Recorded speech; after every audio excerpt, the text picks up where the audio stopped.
Selamat pagi, selamat berjumpa kembali dalam Vicon yang keenam ya di dalam mata kuliah Data Communication ya. Di sini sudah hadir beberapa mahasiswa ya, Misbahul Munir ya, dan juga Ahmad Habibur Rahman, Chandra Buana, Stephen DJ, Ya, Sultan hadir. Dai ya. Selamat pagi, senang sekali berjumpa dengan Anda semuanya ya. Saudara-saudara, Vicon tadi malam saya mengalami gangguan jadwal ya, nanti akan saya reschedule ya. Jadi supaya nanti lengkap Vicon kita 7 kali ya. Kita lanjutkan materi kita ya, saudara-saudara.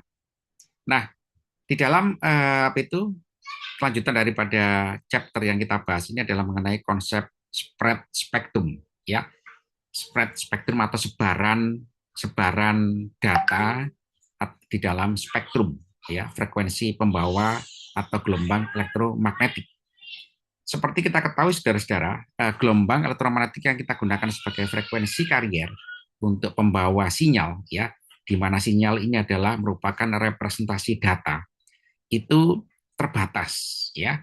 Jadi itu gelombang elektromagnetik sebagai frekuensi karier ini terbatas, digunakan oleh seluruh orang di dunia dan distandarkan di dalam kesepakatan yang namanya adalah ITU, International Telecommunication Unit ya. Jadi jaringan komputer kita ini dalam skema yang menggunakan jaringan wireless atau juga berbasis pada kabel ya. Jadi ini menggunakan gelombang elektromagnetik ya. Nah, gelombang elektromagnetik distandarkan frekuensinya ya. Agar apa? Agar itu di dalam komunikasi data itu uh, di dalam komunikasi data itu ya kan, itu kita bisa mengoptimalkan alokasi daripada frekuensi yang disediakan ya. Jadi konsep daripada spread spectrum ini dalam komunikasi data ya itu sangat penting sekali ya. Agar apa kan? Agar kita bisa menggunakannya ya. Jadi ini salah satu contoh gitu kan, komunikasi data ya, di mana sinyal ya itu di taruh di dalam bandwidth pada suatu frekuensi pembawa ya. Jadi bagaimana cara naruhnya? Ya, pertanyaan adalah cara menaruhnya bagaimana, Pak? Cara menaruhnya adalah menggunakan spread spectrum ya. Jadi data itu disebarkan di dalam bandwidth frekuensi pembawa ya. Nah, gimana caranya gitu kan? Kalau kita bisa menyebarkan data ini ya. Cara menyebarkan data adalah menggunakan mekanisme coding ya. Jadi coding ini adalah independen data atau sinyal gitu kan yang dialokasikan kepada frekuensi pembawa ini. Nah, manfaatnya banyak banget karena frekuensi itu digunakan oleh seluruh orang di dunia gitu ya. Apalagi untuk wireless ya kan, itu apa rawan terjadinya interferensi ya. Jadi karena rawan terjadi interferensi, maka apa kita bisa menata cara data itu ditaruh di dalam frekuensi pembawa. Nah, caranya adalah spread spectrum ini. Ya, sehingga apa? Sehingga kalau kita mengcoding independen data di dalam frekuensi pembawa, maka bisa jadi adalah terjadi frekuensi, tapi tidak terjadi pertukaran data. Nah, minimal itu sangat minimal sekali terjadi yang namanya pertukaran data. Ya. Jadi caranya adalah itu kita itu menaruh daripada data ini di dalam slot ya, di dalam lebar frekuensi pembawa dalam sebaran tertentu. Nah, sebaran tertentu itu seperti kita ketahui saudara, frekuensi pembawa itu punya yang namanya center of frequency, gitu kan? Nah, pusat frekuensi di sekitar pusat frekuensi itulah kita alokasikan daripada bandwidth data kita. Ya, dari data kita itu kita sebarkan di sekitar frekuensi center atau frekuensi carrier ya dalam lebar tertentu. Sehingga apa? Sehingga data kita di situ itu ya kan berada di situ gitu kan, tersebar di situ. Ya, data dari jaringan komputer itu kita sebarkan di situ. Kita sebarkan secara apa? Secara independen. Sehingga kalau secara independen sehingga apa? Ada frekuensi lain juga membawa data kan, karena penataannya berbeda sehingga apa? Mungkin terjadi interferensi, tapi tidak terjadi namanya pertukaran data. Nah, ya minimal ya, karena persinggungannya kemungkinannya sangat besar sekali persinggungan daripada lokasi data ini di dalam suatu bandwidth frekuensi centernya. Kemudian yang kedua adalah membawa manfaat gitu kan. aman terhadap itu noise, ya, modulasi noise. Seperti kita ketahui saudara, terutama yang komunikasi wireless ya, itu adalah dia gitu ya. Frekuensi pembawa itu pasti merambat di dalam medium, seperti yang saya jelaskan sebelumnya. Karena dia merambat dalam medium, maka dia ya kan pasti berinteraksi dengan medium. Kalau berinteraksi dengan medium, timbullah berbagai macam fenomena gelombang elektromagnetik. Sehingga apa? Sehingga gelombang elektromagnetik itu mengalami perubahan. Tidak seperti waktu dia dipancarkan atau ditransmisikan dari sumbernya. Apa yang berubah? Nah, pada berubah itu mengindikasikan bahwa dia ya kan, termodulasi oleh noise. Ya, jadi frekuensi pembawa itu dari sumber sampai ke penerima di dalam perjalanannya di medium itu termodulasi oleh gangguan. Nah, gangguan-gangguan ini di mana letaknya? Gangguan ini terletaknya dari dalam frekuensi center juga. Sehingga apa? Kalau itu ada gangguan, ya kan pas di slot data terjadilah yang namanya sinyal mengalami penurunan. Tapi kalau itu ya kan data itu kita tata secara independen gitu kan, kemudian ada modulasi dari noise, maka probability-nya adalah sangat kecil sekali. Nah, gitu ya. Jadi itulah keunggulan daripada konsep daripada sebaran data di suatu pita frekuensi di sekitar frekuensi center. Nah, gitu ya. Apalagi itu dilakukan dengan coding oleh teknologi CDMA, ya, Code Division Multiple Access. Nah, itu lebih bagus lagi, ya, sangat kecil sekali kemungkinan terjadinya interferensi. Kemudian juga, gitu kan, itu untuk meningkatkan keamanan, ya, meningkatkan keamanan daripada penyusupan daripada atau tap atau juga frekuensi ya, atau juga katakanlah itu pencurian informasi dari suatu gelombang elektromagnetik seperti itu. Nah, beberapa teknik dikembangkan di dalam spread spectrum ini ya. Ada konsep frekuensi hopping ya.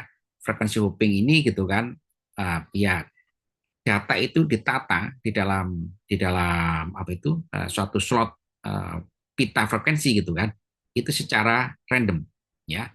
Jadi frekuensi secara random. Seperti kita ketahui bahwasanya di sekitar frekuensi center itu ada kanal-kanal juga ya. Nah, itu kita taruh random ya. Datanya kita taruh secara random. Ya, karena secara random gitu kan, maka meloncat-loncat ya. Bahasanya adalah hopping ya. Agak melompat-lompat. Nah, gitu ya. Jadi ini dengan cara seperti itu gitu kan, itu meningkatkan ya. Meningkatkan yang namanya itu imun terhadap jamming frekuensi. Ya, juga dapat meningkatkan itu processing daripada gain sinyalnya ya. Ini yang pertama. Kemudian itu saudara-saudara, oh ini gambarnya hilang ya, gambarnya ya. Kemudian juga itu ada berbagai jenis ya, itu uh, teknologi daripada itu spread spectrum ini kan, yang frekuensi hopping ini gitu kan. Itu ada menggunakan slow frekuensi, ada fast frekuensi ya. Ini tergantung daripada periodenya, periode di dalam menaruh data ini atau sinyal ini di dalam bandwidth suatu frekuensi center ya. Jadi kalau itu cepat maka itu periode menaruhnya cepat. Ya, kalau lambat ya periode menaruhnya lambat ya. Ukurannya apa? Ukurannya adalah itu penaruhan atau peletakan daripada data secara independen ini menggunakan periode. Periodenya adalah bisa jadi lebih dari data yang dibawa ya, atau juga kurang daripada data yang dibawa. Nah, gitu ya. Jadi inilah itu konsep daripada frekuensi hopping, baik yang untuk skema slow frekuensi maupun juga fast frekuensi. Jadi kecepatan menaruh data itu juga menjadi teknik tersendiri di dalam spread spectrum ini ya. Kemudian juga ada direct sequence spectrum. Kalau direct maka itu adalah alokasi secara spesifik ya. Jadi semua itu pita frekuensi ini kita coupling-coupling ya, kita taruh di mana ya, kita taruh di tengah, kita taruh di belakang, kita bagi blok-blok ya, blok-blok yang namanya blok-blok sinyal ya.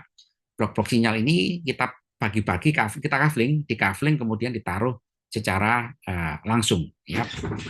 Cara naruhnya gimana? Ya terserah kita ya, terserah daripada perancang daripada direct sequence spectrum ini ya, seperti itu.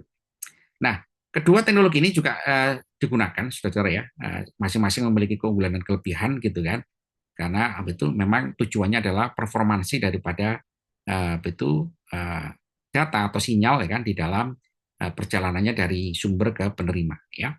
Kemudian juga untuk meningkatkan meningkatkan keamanan, tentu kita harus membuat satu konsep high security, karena seperti kita ketahui yang kita titipkan di dalam frekuensi karier ini adalah data, ya. Data itu secara fisik bentuknya adalah sinyal, ya, sinyal digital, ya. Karena ini adalah data yang akan kita terima untuk diolah menjadi suatu informasi, maka data ini harus bisa mungkin sangat secure. Gimana caranya? Dibikinlah yang namanya konsep CDMA, ya, Code Division Multiple Access, ya. Dengan cara seperti ini gitu kan, itu baik dengan itu frekuensi hopping atau juga direct sequence gitu ya, itu memiliki keunggulan terhadap self jamming, ya. Jadi keunggulannya adalah menekan terjadinya yang namanya jamming frekuensi. Nah, seperti itu. Kemudian juga saudara-saudara, itu bagaimana caranya kita mendesain, ya, konsep daripada spread spectrum ini, ya. Konsepnya adalah kita menggunakan yang namanya generator spreading sequence, ya. Jadi ini merupakan algoritma, ya, algoritma yang diterapkan secara hardware gitu ya, sehingga nanti itu proses daripada modulasi data, ya, ini semua bertumbuh kepada modulasi data, ya, modulasi sinyal ke dalam frekuensi pembawa, ya. Jadi konsepnya adalah kita desain suatu algoritma dulu, ya, algoritma supaya itu bandwidth frekuensi itu bisa kita ketahui dengan pasti, ya, frekuensi karier, ya, sehingga nanti kita bisa membagi blok-bloknya, ya kan. Kemudian blok-blok itu nanti bisa kita terapkan dengan cara melompat, dengan cara cepat atau juga dengan cara lambat, ya, atau juga blok-blok itu kita assign secara direct, secara langsung. Nah, gitu ya. Itu adalah tekniknya adalah ya, bertumbuh kepada yang namanya modulasi sinyal atau data, ya, seperti itu dengan algoritma yang diwujudkan secara hardware tentunya, ya. Nah, saudara-saudara, itu dengan cara seperti itu, saudara-saudara, maka data kita di dalam physical layer, di dalam jaringan komputer, ya kan, itu kita ketahui, ya, data ini ternyata di physical layer gitu kan berada pada suatu pita frekuensi, ya, pita frekuensi dari frekuensi carrier yang itu dibagi secara blok-blok, ya, sehingga tugas daripada physical layer itu adalah mengekstrak informasi ini, ya. Bagaimana caranya? Dilakukan proses demodulasi, ya, demodulasi supaya kita bisa menerima blok-blok informasi dari skema spread spektrum. Nah, setelah itu blok itu kita udah terima, kemudian dilakukanlah proses decoding, ya, decode, ya, decode kemarin kan kita pelajari gitu kan, bahwasanya transmisi data di dalam jaringan komputer itu menggunakan proses encoding, ya, encoding dan decoding, ya. Nah, selanjutnya dilakukanlah proses itu decoding, ya, decode apakah dia menggunakan NRZ atau energi R, energi L, atau juga dia menggunakan RZ, apakah dia menggunakan Manchester, atau juga dia menggunakan key IM gitu kan, dan seterusnya, ya. Ada pertanyaan saudara, silakan. Halo, halo. Belum ada Pak untuk sekarang. Oke, ya. Ini saya rekam, nanti saya unggah di web, ya. Kemudian juga slide-nya Baik. juga ada di LMS, ya. Jadi nanti kita bisa diskusi, ya. Kemudian besok Bikon terus ya, Bikon kita yang penutup, ya, untuk mata kuliah kita, ya, besok. Halo. Baik Pak. Ya, Baik Pak. ya, Pak. Oke, nanti Untuk saya jamnya jam berapa ya Pak besok Pak? umumkan di grup, ya, karena ada perubahan jadwal sepertinya tadi malam, ya. Nah, pastinya, ya. Oke. Baik. Oke, terima kasih saudara atas waktu Anda. Selamat pagi, selamat beraktivitas, salam sejahtera, dan selamat terus belajar bersama dengan Universitas Berasia. Ya, Assalamualaikum warahmatullahi wabarakatuh. Waalaikumsalam warahmatullahi Ya, wabarakatuh. oke. Terima kasih. Ya, ya.